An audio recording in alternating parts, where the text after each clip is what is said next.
నమస్కారం. వార్తా న్యూస్ కు స్వాగతం. ముందుగా వార్తల్లోని ముఖ్యాంశాలు. ప్రభుత్వ పాఠశాల విద్యార్థులకు ఉచిత బస్ సౌకర్యం. పేద విద్యార్థులకు ఉచిత ట్యూషన్లు అందిస్తామని ప్రకటన. ప్రభుత్వ విద్య బలోపేతానికి కీలక నిర్ణయాలు. ప్రతి తరగతిలో 30 మంది విద్యార్థులుండేలా రేషనలైజేషన్.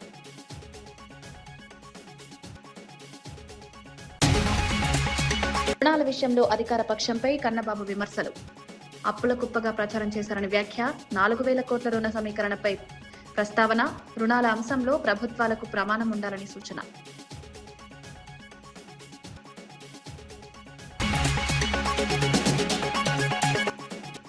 ప్రజా సమస్యల పరిష్కారమే ప్రభుత్వ లక్ష్యం. భూపాలపల్లి జిల్లాలో ప్రజా దర్బార్లో వినతులు స్వీకరించిన మంత్రి సీతక్క. పెన్షన్లు, ఇందిరమ్మ ఇండ్ల పంపిణీపై ప్రత్యేక దృష్టి.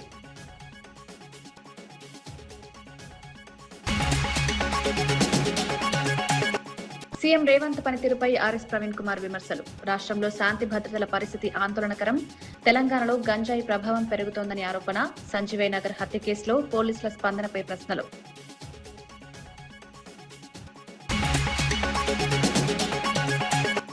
పవన్ కళ్యాణ్ వ్యాఖ్యలపై కవిత తీవ్ర విమర్శలు. గద్దర్ కు కారు కొనిచ్చారని ఇప్పుడు చెప్పుకోవడం ఎందుకని ప్రశ్న. ఫోక్ సింగర్ ట్యూన్లు వాడిన వారికి గుర్తింపిచ్చారంటూ నిలదీత. జానపద కళాకారుల పేర్లను రాజకీయ అవసరాలకు వాడొద్దని సూచన. ప్రభుత్వ పాఠశాలలో చదువుతున్న విద్యార్థులకు త్వరలో ఉచిత స్కూల్ బస్ సౌకర్యం కల్పించనున్నట్లు ముఖ్యమంత్రి రేవంత్ రెడ్డి ప్రకటించారు. అవసరమైన ప్రాంతాల్లో పేద విద్యార్థులకు ఉచిత ట్యూషన్లు సదుపాయం కూడా అందుబాటులోకి తీసుకురానున్నట్లు తెలిపారు. ప్రభుత్వ విద్యను మరింత బలోపేతం చేయడమే లక్ష్యంగా 10 కీలక నిర్ణయాలు తీసుకుంటున్నామన్నారు. పాఠశాలల రేషనలైజేషన్ ప్రక్రియ చేపట్టి ప్రతి తరగతిలో సుమారు 30 మంది విద్యార్థులుండేలా చర్యలు తీసుకుంటామని వెల్లడించారు. పేద విద్యార్థులకు నాణ్యమైన విద్య అందించడం ప్రభుత్వ ప్రధాన లక్ష్యమని సీఎం స్పష్టం చేశారు. విద్యా వ్యవస్థలో సమగ్ర మార్పుల ద్వారా ప్రభుత్వ పాఠశాలలపై ప్రజల విశ్వాసాన్ని పెంచాలని ప్రభుత్వం భావిస్తోంది. Some of the corporate companies to give CSR funds to appoint tutor in the evening in those schools, whoever is wanted to pick up their language or subject. So this year I have increased 1 lakh students in my government schools. So these are the areas. Earlier we don't have transportation facilities. That is why we have started schools, single teacher schools in Tandas, Guda, remote area. Today transportation is there. That is outdated model. You have to create a cluster. So I have told my people 27,000 schools, whatever I have in the, reduce up to 4,000 schools from nursery to 12th class. We will provide transportation. We will give you breakfast and lunch and everything. That is going to give you a result. Single teacher, if he is having 2-3 students from first class, 2 students, second class 3 students, fourth class 2, put together 10 students in up to 5 classes. How come he is going to teach them? That is why I have told rationalize 30 students in each class. Every subject teacher has to be there. And we wanted to adopt technology, and we have appointed Khan Academy, other important academies to teach my students and my teachers. All these years we have seen IAS officer used to travel abroad to study tours. This year I have sent my teacher, 100 teachers to abroad to study education system. Janasena అధినేత పవన్ కళ్యాణ్ చేసిన వ్యాఖ్యలపై TRS అధ్యక్షురాలు కల్వకుంట్ల కవిత తీవ్రంగా స్పందించారు. గతంలో ప్రజా గాయకుడు గద్దర్ కు కారు కొనిచ్చారని చెప్పుకోవడం వెనుక ఉద్దేశం ఏంటని ప్రశ్నించారు. సినిమాల్లో ఎంతో మంది ఫోక్ సింగర్ ట్యూన్లను ఉపయోగించారని, అలాంటి కళాకారులకు తగిన గుర్తింపు ఇచ్చారా అని నిలదీశారు. చిన్న నిర్మాతలు, జానపద గాయకులను ఎప్పుడైనా ఆదుకున్నారా అంటూ ప్రశ్నలు సంధించారు. ప్రజల కోసం పాటలు పాడిన కళాకారుల కృషిని గుర్తుంచుకోవాలని, వారి పేర్లను రాజకీయ అవసరాలకు ఉపయోగించడం సరైంది కాదన్నారు. మీరు సినిమా యాక్టర్గా మీకు ఎట్లా వస్తుంది జీవనాధారం? ఏ సినిమాకైనా హయ్యెస్ట్ ఇన్కమ్ నైజాం నుంచే వస్తుంది. అంటే మా తెలంగాణ బిడ్డలు చూసే టికెట్లతోనే మీ సినిమాలు నడుస్తాయి. హయ్యెస్ట్ ఇన్కమ్ నైజామే, హయ్యెస్ట్ కలెక్షన్స్. అంటే మీరు కొనుక్కున్న ప్రతి కారులో మా తెలంగాణ బిడ్డలు కొన్న టికెట్ పైసలు ఉన్నాయి. మీరు కొనుక్కున్న ప్రతి భూమిలో మా తెలంగాణ బిడ్డలు కొన్న టికెట్ పైసలు ఉన్నాయి. మీరు మా గద్దరన్నను పట్టుకొని నేను కారు కొనిచ్చినానని ఆయన చనిపోయాడు. మీరు కొనిచ్చిరో కొనియలేదో ఎవరు తెలియదు. కానీ జనరల్గా ఏమంటారంటే మనం ఒక మంచి పొజిషన్లో ఉన్నప్పుడు కుడి చేత్తోని దానం చేస్తే ఎడమ చేతికి తెలియద్దు అంటారు. అప్పుడెప్పుడో కారు కొనిచ్చి గప్పాలు కొట్టుకునేది మీరు కొంటే కొన్నారు కావచ్చు, పెద్ద ముచ్చటేముంది. ఆయన ఎన్ని ఫోక్ ట్యూన్స్ దొంగతనాలు చేసి మీరు సినిమా పాటలు పెట్టుకుంటలేరు. ఇచ్చిర్రా ఎప్పుడన్నా రాయల్టీ మీరు ఫోక్ ఆర్టిస్టులకి? ఎప్పుడన్నా ఫోక్ ఆర్టిస్టులను ఆదుకున్నారా? చిన్న నిర్మాతలను ఆదుకున్నారా? పక్క రాష్ట్రాల్లో ఎట్లా చేస్తారు? తమిళనాడులో అక్కడిక్కడ వాళ్ళందరూ. నేను ఎందుకు ఈ మాట చెప్తా ఉన్నా అంటే, మీరు ఒకటంటే మేము 100 అనాల్సి వస్తుంది. ఒక పక్కనేమో ఇట్లా Mumbai to Hyderabad high speed rail ప్రాజెక్టులో పాత డిపిఆర్లో ప్రతిపాదించిన జహీరాబాద్ హైస్పీడ్ రైల్వే స్టేషన్ను యథాతథంగా కొనసాగించాలని సామాజిక కార్యకర్త నెమలికొండ వేణుమాధవ్ డిమాండ్ చేశారు. ఈ మేరకు జిల్లా మంత్రి దామోదర రాజనరసింహతో పాటు పార్లమెంట్ సభ్యులు, ఎమ్మెల్యేలు, ఇతర ప్రజాప్రతినిధులకు బహిరంగ లేఖ రాశారు. జహీరాబాద్ స్టేషన్ తొలగిస్తే సంగారెడ్డి జిల్లా అభివృద్ధి అవకాశాలు దెబ్బతింటాయన్నారు. హైస్పీడ్ రైల్ స్టేషన్ ఏర్పాటు ద్వారా పరిశ్రమలు, పెట్టుబడులు, ఉపాధి అవకాశాలు పెరుగుతాయని, రైతులు, విద్యార్థులు, యువతకు ప్రత్యక్ష ప్రయోజనం కలుగుతుందని వివరించారు. కేవలం వారం 10 రోజుల క్రితం కొంతమంది స్వార్థ ప్రయోజనాల కోసం దాని అలైన్మెంట్ మార్చే ప్రయత్నం జరిగింది. కల్బుర్గి గుల్బర్గా స్టేషన్ నుంచి నేరుగా తాండూరు వికారాబాద్ జరిగింది.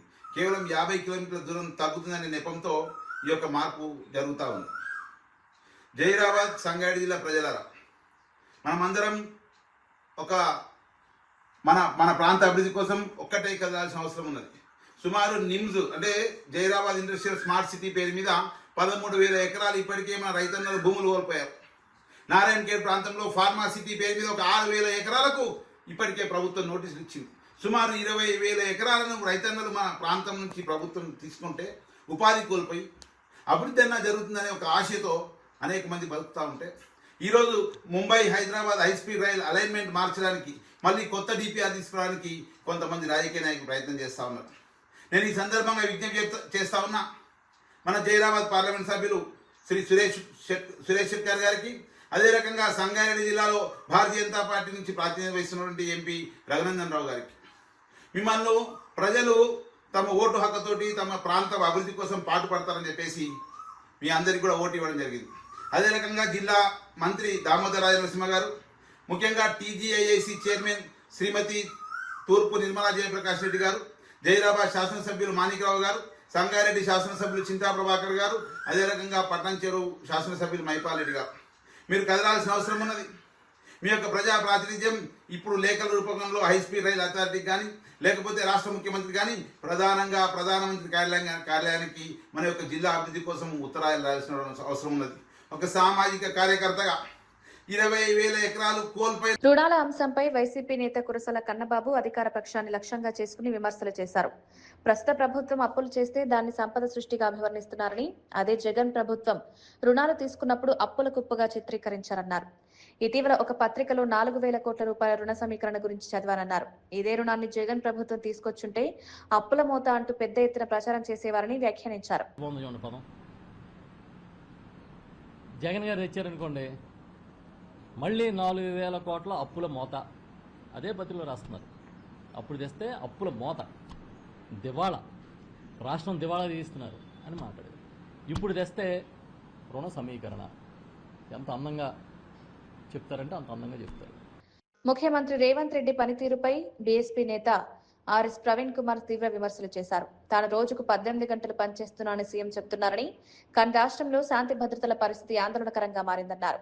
తెలంగాణ మొత్తం గంజాయి ప్రభావానికి గురవుతుందని ఆరోపించారు. సంజీవయ్య నగర్ లో జరిగిన ఓ హత్య ఘటనను ప్రస్తావిస్తూ బాధిత కుటుంబం డయల్ 100 కు సమాచారం ఇచ్చినా పోలీసులు ఆలస్యంగా స్పందించారన్నారు. అప్పటికే యువకుడిపై కత్తులతో దాడి జరిగి ప్రాణాలు కోల్పోయాడని పేర్కొన్నారు. 11 గంటలకు ఒక యువకుని కత్తులతోని పొడవడానికి ప్లాన్ చేస్తుంటారు. 11 గంటల 28 నిమిషాలకు ఆ యువకుడి తల్లి డయల్ 100 కాల్ చేస్తుంది. ఇక్కడనే మీరు ఊసిన డయల్ 100 కాల్ చేస్తే 11 గంటల 28కి డయల్ 100 కాల్ చేస్తే 12 గంటల 30 నిమిషాలకు పోలీసు వాహనం వస్తుంది. అయ్యా రేవంత్ రెడ్డి గారు, ఇది మీ పాలనలో జరుగుతున్నది. మీరే హోంమంత్రి రాష్ట్రానికి. 11:28 కాల్ వస్తే 12:30కి పోలీసు వాహనం పోతే అప్పటికి యువకుడు 8 కత్తిపోట్లు చచ్చిపోయాడు. అందరు గంజాయి దాగున్నారు. అక్కడ ప్రజలు ఏం చెప్తున్నారంటే, సార్ ఇంతకుముందు ఎప్పుడు ఈ పరిస్థితి లేదు, తెలంగాణ అంతా కూడా గంజాయి వ్యాపించింది, అందుకొరకు ఈ గంజాయి బారిన నుంచి తప్పించుకోవడం కోసం మేమే సీసీటీవీ కెమెరాలు పెట్టుకున్నాం. వీళ్ళు గంజాయి తాగిన వాళ్ళందరూ అటు సీసీటీవీ కెమెరాలను ధ్వంసం చేస్తున్నారు, మా అమ్మాయిలను చెడాయిస్తున్నారు అని చెప్తా ఉన్నారు. BRS party వైఖరిపై MP Raghunandan Rao విమర్శలు చేశారు. గతంలో రోజా ఇంట్లో రొయ్యల పులుసు తిని రాయలసీమలో రథనసీమ చేస్తారని కేసీఆర్ వ్యాఖ్యానించినప్పుడు తమది చిన్న ప్రాంతీయ పార్టీ అని చెప్పాల్సిందన్నారు. రాజకీయ పరిస్థితులకు అనుగుణంగా వ్యవహరించడం బీఆర్ఎస్ కు అలవాటైందని విమర్శించారు. వారి ఉనికిని ప్రమాదం వచ్చినప్పుడు మాత్రమే తెలంగాణ భావజాలను ముందుకు తీసుకువెళ్తున్నారని ఆరోపించారు. తెలంగాణ ప్రజల భావోద్వేగాలను రాజకీయ అవసరాలకు అనుగుణంగా ఉపయోగించుకోవడం సరైన పద్ధతి కాదన్నారు. పక్కన ఉన్నారు, రోజా గారు ఎడవ పక్కన ఉన్నారు. మరి ఆ రోజు ఎందుకు అధికి రాలేదు కవిత గారు? నాయన మనం బీఆర్ఎస్ పెట్టొద్దు, పక్క రాష్ట్రాలలో పోటీ చేయొద్దు చెప్పిందా మరి కవిత? మన పైసలు తీసుకుపోయి పంజాబ్లో చెల్లని చెక్కులు ఇచ్చిన రోజు, నీ నోడిపోయిన ఈ దీదీ దగ్గరికి పోయిన రోజు హెలికాప్టర్లో ఇదే చెల్లి ఉండాడు. బీఆర్ఎస్ని విస్తరిస్తామని పక్క రాష్ట్రాలకు తిరిగినప్పుడు ఇదే కవితమ్మ పక్కన ఉండే కేసీఆర్ గారి పక్కన. సో ఆ రోజు కూడా చెప్పాల్సింది, నాయన మనం ఒక చిన్న పార్టీ, ఒక ప్రాంతానికి పరిమితమైన పార్టీ, పక్క రాష్ట్రాలకు పోవద్దు అని చెప్పాలి. సో మీరు చేస్తే రాజకీయం ఎట్లయితుంది? పవన్ కళ్యాణ్ గారు వచ్చి ఒక మీటింగ్ పెడితే దాంట్లో ఇంత గొడవలు చేయాల్సిందేమో. సో వాళ్ళ ఉనికికి ప్రమాదం వచ్చినప్పుడు, తండ్రి, కొడుకు, బిడ్డ, అల్లుడు, రాబోయే వారసుల ఉనికికి ప్రమాదం వస్తే అందరికీ కడుపు నొప్పి వేయాలి, అందరూ జై తెలంగాణ అనాలి. వాళ్ళు రొయ్యల పులుసు తీసుకున్నా, పంజాబ్కు పోయి చెల్లని చెక్కులు వంచినా, మహారాష్ట్రలో మనమే గెలుస్తున్నామని అబద్ధాలాడి డబ్బులు రైతులకు వంచినా మనమందరం మౌనంగా ఉండాలి. ఎందుకంటే సారీ చెప్పిండు కదా. సారీ చెప్తే మనం సిట్ అంటే సిట్టు, స్టాండ్ అంటే స్టాండ్. సో డెమోక్రసీలో ఎవరైనా పార్టీ పెట్టుకోవచ్చు, ఎక్కడైనా పోటీ చేయొచ్చు. ఎవరు ఎక్కడ పోటీ చేస్తానా అభ్యంతరం చెప్పాల్సినటువంటి అవసరం లేదు. మల్కాజ్గిరి కమిషనరేట్ పరిధిలోని జవహర్ నగర్ పోలీస్ స్టేషన్లో నమోదైన భారీ గృహ దోపిడీ కేసును పోలీసులు విజయవంతంగా ఛేదించారు. కౌకూర్లోని ఓ నివాసంలో జరిగిన ఈ దోపిడీలో సుమారు 60 తులాల బంగారం, 15 కిలోల వెండి వస్తువులు, అమెరికన్ డాలర్లు, మొబైల్ ఫోన్లను నిందితులు అపహరించారు. ఇంట్లో పనిచేసే సిబ్బంది సహకారంతో పథకం రచించి నేరానికి పాల్పడినట్లు దర్యాప్తులో వెల్లడైంది. కేసు ఛేదన కోసం ప్రత్యేక బృందాలు ఏర్పాటు చేసిన పోలీసులు 255 సీసీ కెమెరాల ఫుటేజ్లను పరిశీలించారు. దేశంలోని పలు నగరాలతో పాటు నేపాల్ సరిహద్దు ప్రాంతాల్లోనూ గాలింపు చేపట్టారు.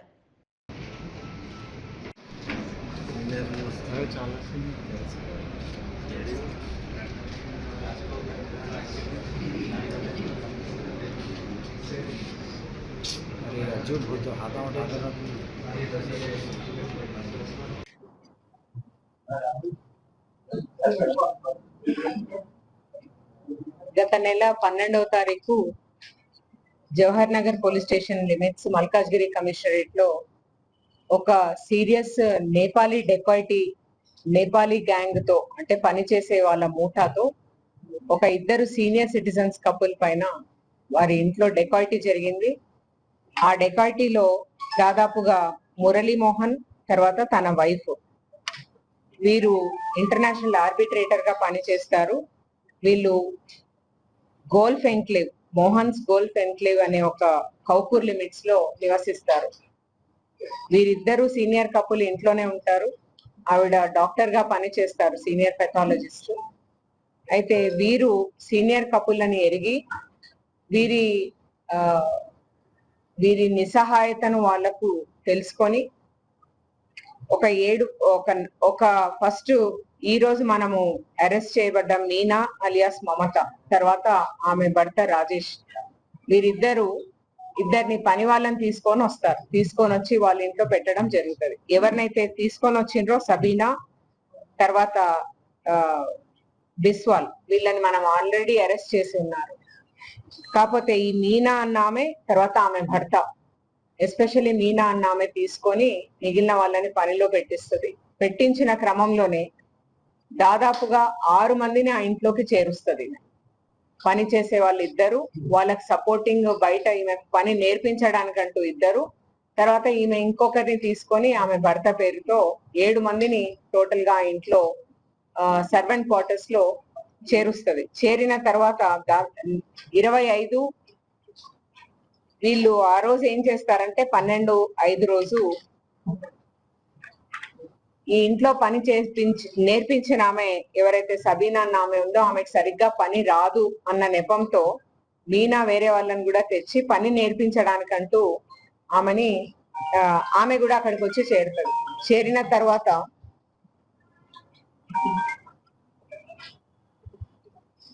తర్వాత ఆమె బర్త్డే అని చెప్తుంది. ఆ రోజు ఏ రోజైతే అఫెన్స్ కమిట్ అవుతుందో ఆ రోజు తన బర్త్డే లాగా పిక్చర్ ఇస్తుంది. ఎవరికి? ఈ సీనియర్ సిటిజన్స్ కి ఇచ్చి మేము బర్త్డే సెలబ్రేషన్ కాబట్టి మార్నింగ్ నుంచి చాలా బిజీగా ఉన్నామన్న ఒక పిక్చర్ తో వీళ్ళ 2 వీలరే వాడుకొని చాలా వస్తువులు బయటికి పోవడం తెచ్చుకోవడం. ఆవిడ ఏమనుకుంటారంటే వీళ్ళు బర్త్డే సెలబ్రేషన్స్ చేసుకుంటున్నారన్న ఒక భావనలో ఉంటారు. ఉండి రాత్రి వరకు వెయిట్ చేసిన తర్వాత రాత్రి దాదాపుగా వాళ్ళు డిన్నర్ చేసే సమయానికి ఈ మీనా తర్వాత సబీనాని తీసుకొని ఇంట్లోకి వస్తుంది. వచ్చి వీళ్ళు భోజనం చేస్తున్న సమయంలో ఆమె భర్తగా ఉన్న అతను, ఈమె భర్తగా ఉన్న అతను ఇద్దరు కలిసి వాళ్ళిద్దరి మూర్తికి జయశంకర్ భూపాలపల్లి జిల్లాలోని గుర్రంపేట, పెద్దాపూర్ తదితర గ్రామాల్లో నిర్వహించిన ప్రజా దర్బార్ కార్యక్రమాల్లో మంత్రి సీతక్క పాల్గొన్నారు. ఈ సందర్భంగా ప్రజల నుంచి వినతులు స్వీకరించి సమస్యలను తెలుసుకున్నారు. ప్రజా సమస్యల పరిష్కారమే ప్రభుత్వ ప్రధాన లక్ష్యమని స్పష్టం చేశారు. పెన్షన్లు, ఇందిరమ్మ ఇళ్ల పంపిణీపై ప్రత్యేక దృష్టి సారించినట్లు తెలిపారు. మహిళా సంఘాలకు 61,000 కోట్ల వడ్డీ లేని రుణాలు అందించే కార్యక్రమాన్ని ప్రభుత్వం అమలు చేస్తోందన్నారు. గ్రామాల్లో రోడ్ల అభివృద్ధికి ప్రాధాన్యతనిస్తూ అవసరమైన నిధులు కేటాయిస్తామని హామీ ఇచ్చారు. వడ్డీ డబ్బులు బాకీ ఉన్నాయి పోయిన సంవత్సరం నుంచి ఇప్పుడు మార్చి 31 వరకు. అవి కూడా ఎల్లుండి అక్కడ చెక్ రిలీజ్ చేయడం జరుగుతా ఉంది మహిళా సమాఖ్యలో. ముఖ్యంగా మా అక్కలకు ఇక్కడ పెద్ద ఎత్తున వచ్చినందుకు వాళ్ళకు ఒకటే విజ్ఞప్తి, అందరు మహిళా సంఘాలలో చేరండి. ఇప్పుడు మనకు 5,000 కావాలన్నా 10,000 కావాలన్నా ఎవరో వడ్డీ వ్యాపారుల దగ్గరికి పోయి భూమి తాకట్టు పెట్టి లేదా మెడలో ఉన్న పుస్తకాలు కుదవబెట్టి కట్టేస్తే మళ్ళీ వడ్డీ కట్టడానికి ఆ వడ్డీ కట్టేటప్పటికి ఆ ఉన్నది పుస్తక అడ్డపోతుంది, భూమి పెడితే భూమి అడ్డపోతుంది. అదే ఇక్కడ మహిళా సంఘం అంటే ఒక భరోసా. ఇప్పుడు మా మహిళా సంఘాలకు పిఓ గారు మేము అమ్మకు అక్షరం మాల అని లిటరసీ ఎగ్జామ్ కూడా పెట్టినాం. దాదాపుగా 12 లక్షల మంది మా అక్కలకు, అమ్మలకు, చెల్లెలకు చదువు రావట్లేదు. వాళ్ళందరికీ చదువు నేర్పించి పరీక్షలు రాయించడం. ఇక్కడ పరీక్షలు రాయడానికి వేసిన మా అక్కలు. ఫోన్ ట్యాపింగ్ వ్యవహారానికి సంబంధించి భువనగిరి ఎంపీ చామల కిరణ్ కుమార్ రెడ్డి సిట్ అధికారుల ఎదుట హాజరయ్యారు. జూలై 2023లో తన ఫోన్ ట్యాప్ అయినట్లు అధికారులు తనకు తెలిపారని ఆయన చెప్పారు. అప్పటి పీసీసీ చీఫ్, ప్రస్తుత ముఖ్యమంత్రి రేవంత్ రెడ్డికి తాను సన్నిహితంగా ఉన్నారని వివరించారు. హార్డ్ డిస్క్ ఆధారంగా తన ఫోన్ ట్యాప్ అయినట్లు దర్యాప్తు అధికారులు చెప్పారని వెల్లడించారు. రేవంత్ రెడ్డి టీం సభ్యునిగా ఉన్నందువల్లే తన ఫోన్ ట్యాప్ చేశారని ఆరోపించారు. సమయంలో జూలై మాసంలో 2023 జూలై మాసంలో ఈరోజు జరిగిన విచారణ అధికారులు తెలియజేసింది ఏంటంటే, జూలై మాసంలో నా యొక్క ఫోన్ నెంబర్ ఏదైతే ఉందో ఇప్పుడు కూడా అదే ఫోన్ నెంబర్ ఉంది. ఆ ఫోన్ నెంబర్ని వాళ్ళు ట్రాక్ చేయడం జరిగినట్టుగా ఆధారాలతో చూపించడం జరిగింది. అప్పటి నుంచి ఎన్నికల దాకా, ఎందుకంటే మీడియా కమిటీ చైర్మన్గా గాంధీ భవన్లో క్రియాశీలకంగా అప్పుడున్నటువంటి పీసీసీ అధ్యక్షులు ఇప్పటి ముఖ్యమంత్రి గారు రేవంత్ రెడ్డి గారికి దగ్గరగా ఉండడం వల్లనే వాళ్ళు ఏదైతే డిస్క్ దొరికిందో ఆ డిస్క్లో ఉన్నటువంటి ఇన్ఫర్మేషన్ ప్రకారం, ఒక డిస్క్ ఏదో దొరికిందంట, ఈ డిస్క్లో దొరికిన ఇన్ఫర్మేషన్ ప్రకారము వాళ్ళు ఎవరి ఈటల రాజేందర్ గారి టీం సభ్యులు ఉన్నారు, దాంట్లో బండి సంజయ్ గారి టీం సభ్యులు ఉన్నారు, దాంట్లో రేవంత్ రెడ్డి గారి టీం సభ్యులు, అట్లా సభ్యులందరినీ కూడా తీసుకున్నప్పుడు నన్ను రేవంత్ రెడ్డి గారి టీం సభ్యుల కింద నా యొక్క ఫోన్ నెంబర్ని కూడా వాళ్ళు ట్యాప్ చేసినట్టు చాలా ఇన్ఫర్మేషన్ వాళ్ళు ట్రాక్ చేయడానికి. ఎందుకంటే ముఖ్యంగా మీరు చూసినట్టయితే ఈ యొక్క టోటల్ వ్యవస్థ ఏ విధంగానైతే అధికారాన్ని నిలదొక్కుకోవాలని, ప్రతిపక్షాలను నిర్వీర్యం చేయాలని చెప్పి వాళ్ళ సొంత పార్టీలో కూడా, ముఖ్యంగా అటు కాంగ్రెస్ పార్టీని, బీజేపీ నాయకులనే కాకుండా వాళ్ళ సొంత పార్టీలో ఉన్నటువంటి హరీష్ రావు గారు కూడా, ఇప్పుడు ఒప్పుకోవడం నాకు తెలియదు కానీ హరీష్ రావు గారిని కూడా ఇక్కడికి పిలిపించారు. హరీష్ రావు గారి ఫోన్ని కూడా ట్యాప్ చేయడం జరిగింది. హరీష్ రావు గారు, నాకు తెలిసిన ఇన్ఫర్మేషన్ ఏంటంటే, హరీష్ రావు గారి సొంత డ్రైవరు, సొంత పిఏని కూడా ఉద్యోగంలో తీయాల్సినటువంటి పరిస్థితి వచ్చిందనేది మరి హరీష్ రావు గారికి చెప్పాల్సిన అవసరం ఉంది. కవిత గారు అంటే ఓపెన్గా వచ్చి చెప్పిర్రు, సొంత కన్న కూతురు ఫోన్నే ట్యాప్ చేసిండు ఆ రోజు ముఖ్యమంత్రి కేసీఆర్ గారు, ఇంతకంటే దౌర్భాగ్యం ఏమైనా ఉంటుందా ఈ దేశంలో అని చెప్పి. కాబట్టి ఇక సొంత బిడ్డది అత్యంత సన్నిహితుడు, మేనల్లుడైనటువంటి హరీష్ రావు లాంటి ఫోన్లనే ట్యాప్ చేసినప్పుడు ఇక ఈటల రాజేందర్లు, రేవంత్ రెడ్డిలు, చామల కిరణ్ కుమార్ రెడ్డిల లెక్కేముంది అంటే, అధికారంలోకి రావాలి అన్న ఆలోచన 2018లో కూడా మీరు చూసినట్టయితే 90 మంది ఎమ్మెల్యేలు, అంటే 88 మంది ఎమ్మెల్యేలు గెలిచినాక కూడా మంత్రి పదవులు ఇవ్వలేదు. ఎందుకు ఇవ్వలేదు అంటే, అందరు ఫోన్లు నాకు తెలిసి ట్యాప్ చేయించి ఎవరికి మంత్రి పదవి ఇవ్వాలనో కన్ఫ్యూజన్లో పడ్డటువంటి పరిస్థితి కేసీఆర్ గారికి క్లియర్గా అంటే, పవర్ని మిస్యూజ్ చేయడంలో ఈరోజు భారతదేశ వ్యాప్తంగా కూడా ఎన్నో ప్రభుత్వాలు వచ్చినాయి, ఎన్నో ప్రభుత్వాలు చూసినాం గతంలో. కానీ ఇంత దౌర్జన్యంగా తెచ్చుకున్న తెలంగాణలో స్వేచ్ఛే లేకుండా నీళ్లు, నిధులు, నియామకాలని చెప్పి నాకు అసలు పదవులే వద్దని చెప్పి ఉద్యమం చేసిన కేసీఆర్ పదవి వ్యాహోమం పెరిగి ఎప్పటికీ అధికారంలోనే ఉండాలని, అధికారం కోల్పోవద్దని సర్వం వాడుకునే ప్రయత్నం చేసి, నాకు తెలిసి నిజాం ప్రభువు కూడా మరి రజాకారులతో ఈ విధంగా ఆ రోజు పరిపాలించిందో లేదో నాకు తెలియదు. కానీ కేసీఆర్ గారు అయితే వీలైనంత వరకు అన్ని సంస్థలను వాడుకొని ఎట్టి పరిస్థితిలో ఈ తెలంగాణకు ఆయన ఎప్పటికీ రాజై ఉండాలని కోరుకున్నట్టుగా ఉంది. ఎందుకంటే ఇప్పుడున్న పరిస్థితి చూస్తే గుండె వలిగిపోయింది ఆయనకు. ఇంత చేసినా కానీ నేను గెలవలేదు, ఇన్ని వ్యవస్థలు నడిపినా నేను. తూర్పుగోదావరి జిల్లా రాజానగరం నియోజకవర్గంలో మునిగూడ ప్రాంతంలో ఉన్న పుష్కర ఘాట్ ను సీఎం చంద్రబాబు నాయుడు మనవడు నారా దేవాంశ్ పేరిట అభివృద్ధి చేయనున్నారు. ఈ ఘాట్ ను ఆదర్శవంతమైన పుష్కర ఘాట్ గా తీర్చిదిద్దాలని డిప్యూటీ సీఎం పవన్ కళ్యాణ్ అధికారులకు ఆదేశాలు జారీ చేశారు. భక్తులకు మెరుగైన సౌకర్యాలు కల్పించేలా అవసరమైన మౌలిక వసతులు ఏర్పాటు చేయాలని సూచించారు. అదేవిధంగా ఒక మోడల్ ఘాట్ గా తీర్చిదిద్దాలని ఉప ముఖ్యమంత్రి కొనిదెల పవన్ కళ్యాణ్ గారు ఆదేశించడం, దానికి మేమందరం కూడా నడుం కట్టి ఈ యొక్క ఘాట్ను ఆదర్శ ఘాట్గా మనం తీర్చిదిద్ది ఈ ఘాట్ని కూడా త్వరలో ఉప ముఖ్యమంత్రి గారితో ప్రారంభోత్సవం చేసి మనం ఈ ప్రజలకు అందుబాటులో తీసుకొచ్చి దీన్ని విస్తృతంగా ప్రచారం చేసి ప్రజల్లో తీసుకెళ్లి సుమారుగా ₹1 కోటి ఖర్చు అవుతుంది. ఘాట్ అభివృద్ధికి అంతా కూడా కలెక్టర్ గారి దగ్గర పెట్టి అలాగే ఉప ముఖ్యమంత్రి వారికి కూడా తీసుకుని వెళ్ళి ఇమీడియట్ గా ఒక వారం రోజుల లోపలే పనులు మొదలుపెట్టి ఘాట్ మోడల్ ఘాట్ గా మేము తీర్చిదిద్దాం. తెలంగాణలో బీజేపీ అధికారంలోకి తీసుకురావడమే లక్ష్యంగా ప్రతి కార్యకర్త కంకణబద్దులై పనిచేయాలని బీజేపీ జాతీయ ఉపాధ్యక్షురాలు డీకే అరుణ పిలుపునిచ్చారు. మహబూబ్ నగర్ లో నిర్వహించిన బీజేపీ శిక్షణ తరగతుల్లో ఆమె పాల్గొన్నారు. గ్రామ మండల స్థాయిల్లో ప్రజలు ఎదుర్కొంటున్న సమస్యలపై పెద్ద ఎత్తున పోరాటాలు, నిరసన కార్యక్రమాలు చేపట్టాలని కార్యకర్తలకు సూచించారు. కేంద్ర ప్రభుత్వం అమలు చేస్తున్న సంక్షేమ, అభివృద్ధి పథకాలను ప్రజల్లోకి విస్తృతంగా తీసుకువెళ్లాలన్నారు. హాస్టల్లో పిల్లలకు భోజనమే కానివ్వండి, వసతులే కానీ అన్నింటిలో కూడా కేంద్ర ప్రభుత్వం యొక్క నిధులున్న విషయాన్ని మనమందరం మన కార్యకర్తలకు అవగాహన చేసుకుంటే మనం ఇంకొకటి చెప్పడానికి అవగాహన. కాబట్టి ప్రతి కార్యకర్త కూడా కేంద్ర ప్రభుత్వం ఇచ్చేటటువంటి ప్రతి పథకాన్ని, కేంద్ర ప్రభుత్వం ద్వారా అందుతున్న ప్రతి ఫలాన్ని మనం ప్రజల లోపలికి తీసుకెళ్లి గ్రామాన ప్రజలను చైతన్యపరచడమే కాదు, ఆ గ్రామాల్లో ప్రజలు ఏదైనా సమస్యలు ఎదుర్కొంటే వాళ్ళకు అండగా నిలబడి ఆ సమస్యల పరిష్కారం కోసం మన కార్యకర్తలు ముందు నిలబడితే తప్పకుండా వారందరూ కూడా భారతీయ జనతా పార్టీ ఎంబడి నడిచి రావడానికి సిద్ధంగా ఉన్నారు. ఈ రోజు ఆ అవకాశాన్ని ప్రజలు మనకి ఇస్తున్నటువంటి నేపథ్యంలో మన కార్యకర్తలంతా కూడా అవకాశాన్ని పూర్తిగా తీసుకొని భారతీయ జనతా పార్టీని ప్రతి బూత్ స్థాయిల నుంచి బలోపేతం చేసుకుంటూ మరి ముందుకు రావాలని చెప్పి ఈ సందర్భంగా నేను కోరుతా ఉన్నాను. అమెరికా అధ్యక్షుడు డొనాల్డ్ ట్రంప్ దేశవ్యాప్త మిడ్ టర్మ్ ఎన్నికల ప్రచారంలో భాగంగా విస్కాన్సిన్ రాష్ట్రంలోని చిప్పెవా ఫాల్స్ లో పర్యటించారు. ఈ సందర్భంగా స్థానిక రైతులు, వ్యాపారవేత్తలతో రౌండ్ టేబుల్ సమావేశంలో పాల్గొన్నారు. సమావేశంలో దేశ ఆర్థిక పరిస్థితులు, వ్యవసాయ రంగం, అంతర్జాతీయ పరిణామాలపై చర్చించారు. ఇరాన్తో కొనసాగుతున్న యుద్ధ పరిస్థితులపై స్పందించిన ట్రంప్ ఆ వివాదాన్ని చాలా త్వరగా ముగించే దిశగా చర్యలు తీసుకుంటున్నారని హామీ ఇచ్చారు. అమెరికా ప్రయోజనాలను కాపాడుతూ శాంతి స్థాపనకు కృషి చేస్తామన్నారు. Energy's down, your oil, your gas is all coming way down. For the third month in a row, the jobs numbers, I guess you saw them this morning. Every day my administration's fighting to protect and defend the jobs and livelihood of our great farmers. I love our farmers, our growers, agricultural producers, ranchers from coast to coast.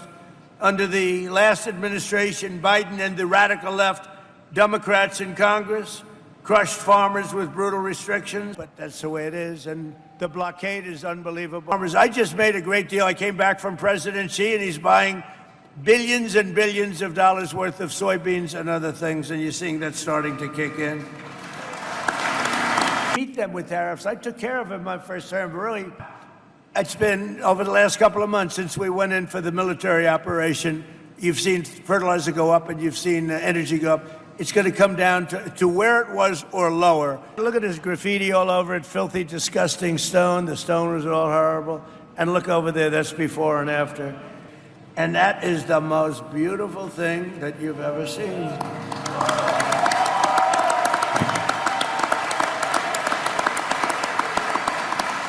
And look at that. I mean, look at that. It just opened yesterday. We just opened it. And here's your Lincoln Memorial. You have the Washington Monument and the Lincoln Memorial. Look at that. Beautiful. Look at how that reflects. It's like a mirror. Out of the 22 fountains, they're all looking beautiful, just like the one. But so you can deduct it, the full cost of the tractors, 1 year, any equipment, 1 year, all. You can deduct it all in the first year instead of over a period of many, many years and lots of other things. And I think they're great, but I also want to see all gasoline. I want to see the...